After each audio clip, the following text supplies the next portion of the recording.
Bab 913. Orang yang lemah juga punya sisi dominan. Saudara Kenan, kamu baru saja mengatakan bahwa aku adalah seorang jutawan. Apa maksudmu? Sokgian menatap Kenzi dengan tatapan kosong, dan tiba-tiba merasakan detak jantungnya semakin cepat. Dia ragu apa yang dimaksud Kenzi dengan ini.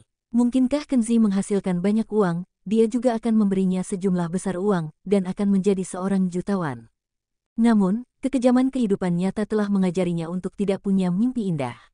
Belum lagi dia tahu bahwa Kenzi sendiri adalah orang miskin dan hanya bisa menghabiskan lebih dari $10.000 untuk membeli barang pameran, bahkan jika dia menjual semuanya, berapa banyak yang bisa dia peroleh.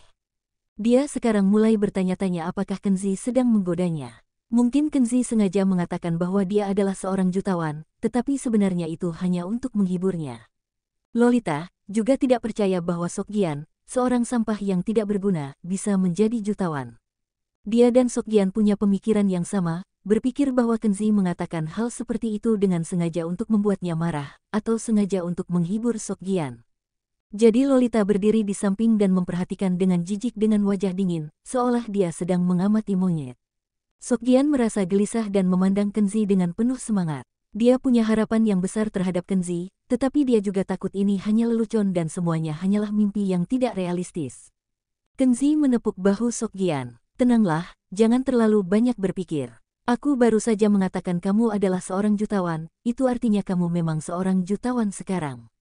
Untungnya kamu membantuku hingga semua berjalan sangat lancar. Aku menghasilkan banyak uang, dan akan membagi separuhnya denganmu.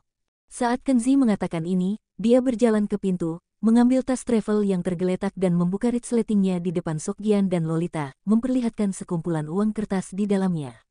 Kamu lihat, totalnya 1,5 juta, dan itu semua milikmu.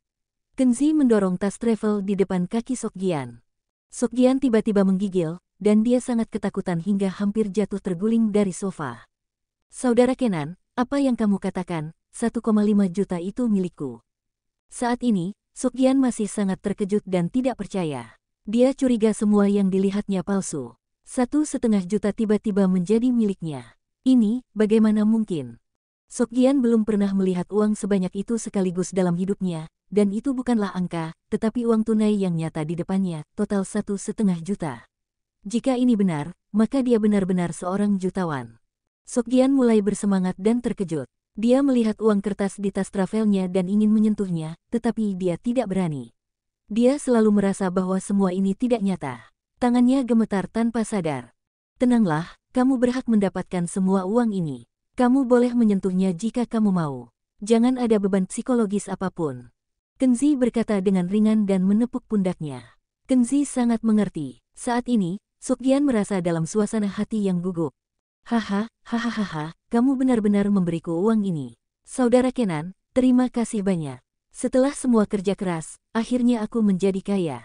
Sokgian akhirnya menenangkan pikirannya, mengambil tas travel, dan memegangnya erat-erat, lalu memeluknya sambil tertawa keras. Setelah datang ke ibu kota selama lebih dari 8 tahun, dia telah disiksa dan dicaci, seorang bajingan, siang dan malam hidupnya sungguh menyedihkan. Karena dia tidak punya uang, dia tidak mampu membeli apartemen kecil apapun di ibu kota.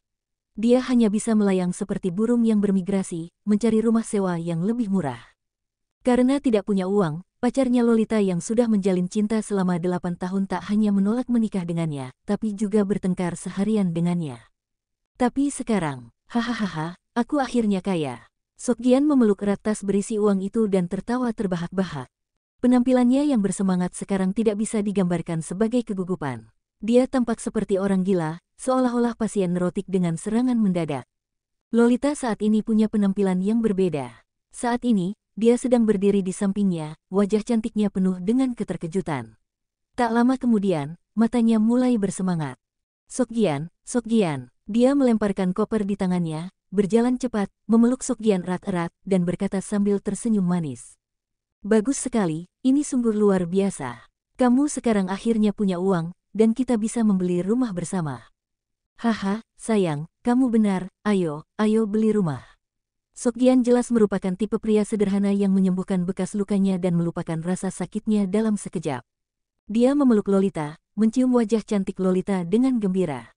Tapi Lolita menatapnya dengan heran. Dia terus mengobrak-abrik tas travel berisi uang dengan tangannya.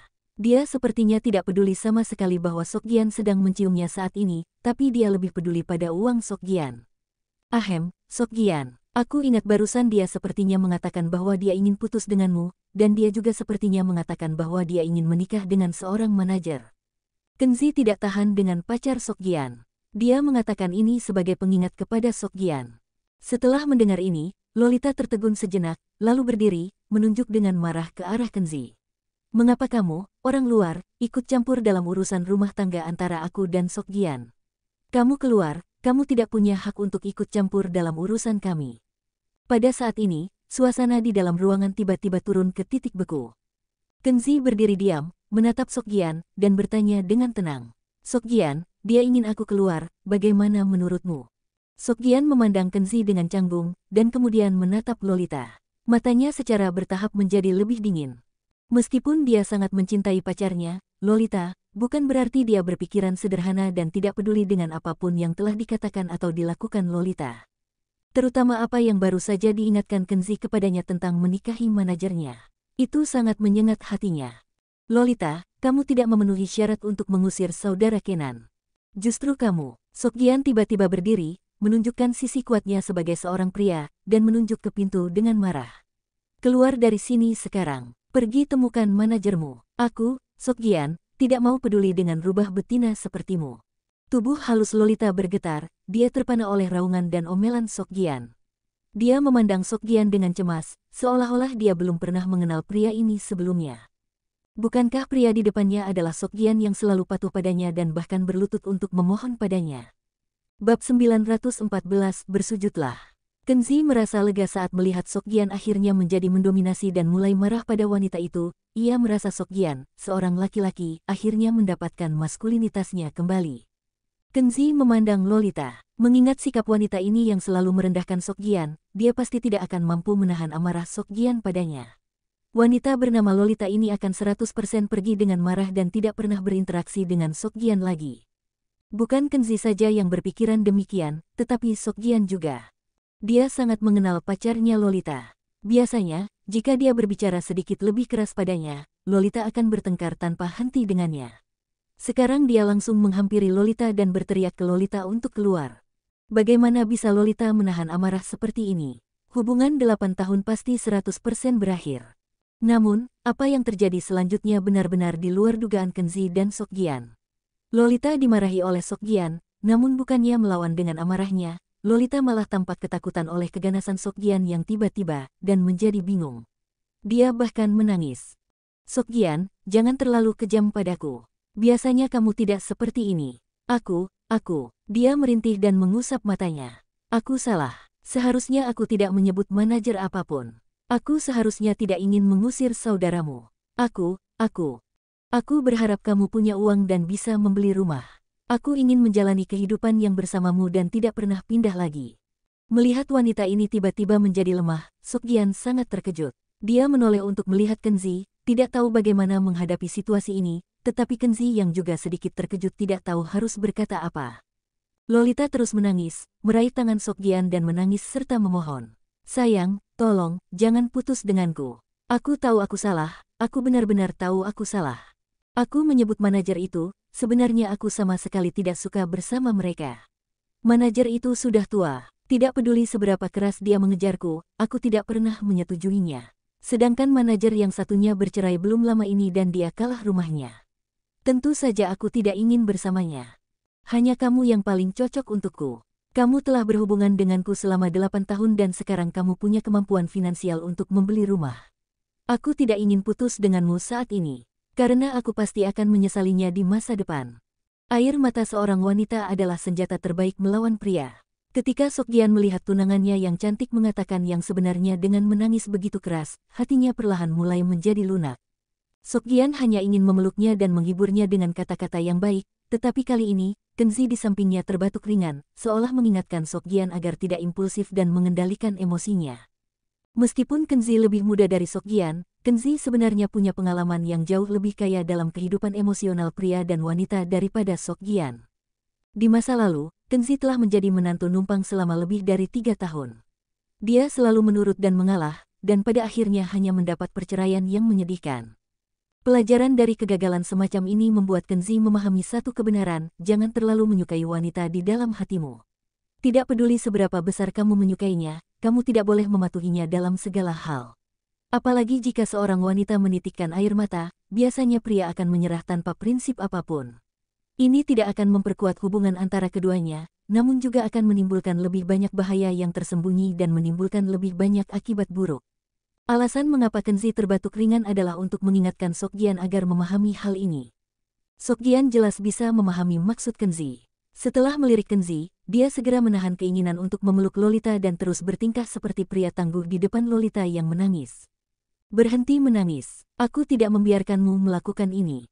Sokjian menegur dengan dingin, dan efeknya langsung terlihat. Lolita ketakutan sesaat, dan seperti yang diharapkan, dia berhenti menangis, melihat ke Sokjian dengan ketakutan. Sokjian diam-diam merasa bahagia, menikmati sikap patuh wanita itu saat ini. Rasa kagum pada Kenzi di dalam hatinya, diam-diam naik satu level. Namun, ekspresinya tidak berubah, dia masih menghadapi Lolita dengan ekspresi dingin. Kamu baru saja mengatakan kamu tidak ingin meninggalkanku. Apakah kamu mengatakan yang sebenarnya? Lolita mengangguk dengan cepat dan berkata, aku mengatakan yang sebenarnya. Kamu bukan Sokjian seperti dulu. Yang lainnya bisa dibandingkan denganmu. Bahkan jika manajer itu tidak makan atau minum, dalam 10 atau 8 tahun, manajer kecil seperti mereka mungkin tidak dapat memperoleh penghasilan sebanyak kamu. Lagi pula, kita sudah bersama selama 8 tahun, dan wanita mana yang rela putus dengan pacarnya yang sudah bersama selama 8 tahun begitu saja? Ini adalah kejujurannya. Kenzi mengangguk dalam hati, ekspresinya melambat. Sokjian selalu mengamati wajah Kenzi, baginya, wajah Kenzi seperti cahaya penuntun, selalu membimbingnya tentang apa yang harus dilakukan selanjutnya. Sekarang melihat ekspresi Kenzi melambat, Sokjian sudah mengerti bagaimana menghadapi situasi saat ini. Oke, Sokjian mengangkat kepalanya dan dadanya tinggi-tinggi, dan berkata kepada Lolita dengan sikap pria. Karena kamu telah mengatakan yang sebenarnya, aku juga akan mengatakan yang sebenarnya. Sebenarnya, aku tidak rela putus dengan hubungan yang selama 8 tahun begitu saja. Tetapi ada beberapa hal yang ingin aku katakan sebelumnya. Karena kamu ingin menjalani kehidupan bersamaku, maka kebiasaan burukmu itu harus diubah.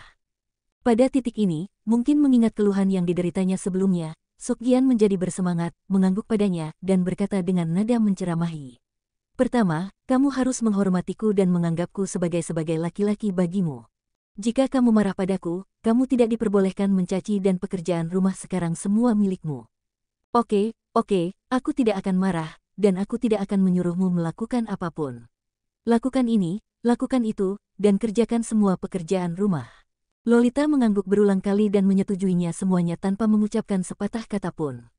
Sekarang kondisi Sokjian lebih baik darinya dan menghasilkan lebih banyak uang daripada dia. Tentu saja dia akan memperlakukan Sokjian sebagai seorang pria dan menghormatinya sebagai kepala keluarga. Sokjian mengangguk puas dan mengatakan hal kedua.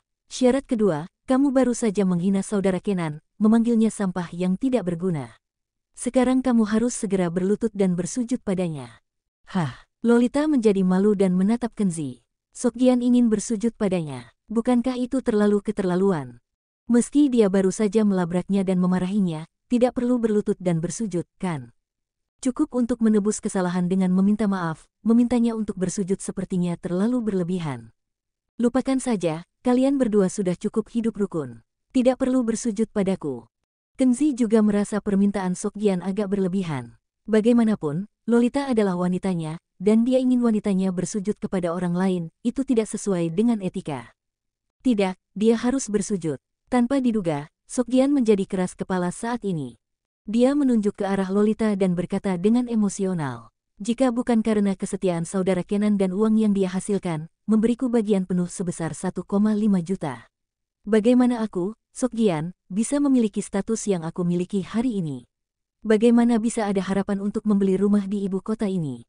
Dia menoleh ke Kenzi dan berkata dengan penuh rasa terima kasih. Saudara Kenan, aku ingin Lolita bersujud kepadamu, bukan hanya meminta maaf, aku juga ingin dia mengingat bahwa kamu, saudara Kenan, adalah dermawan bagiku dan baginya.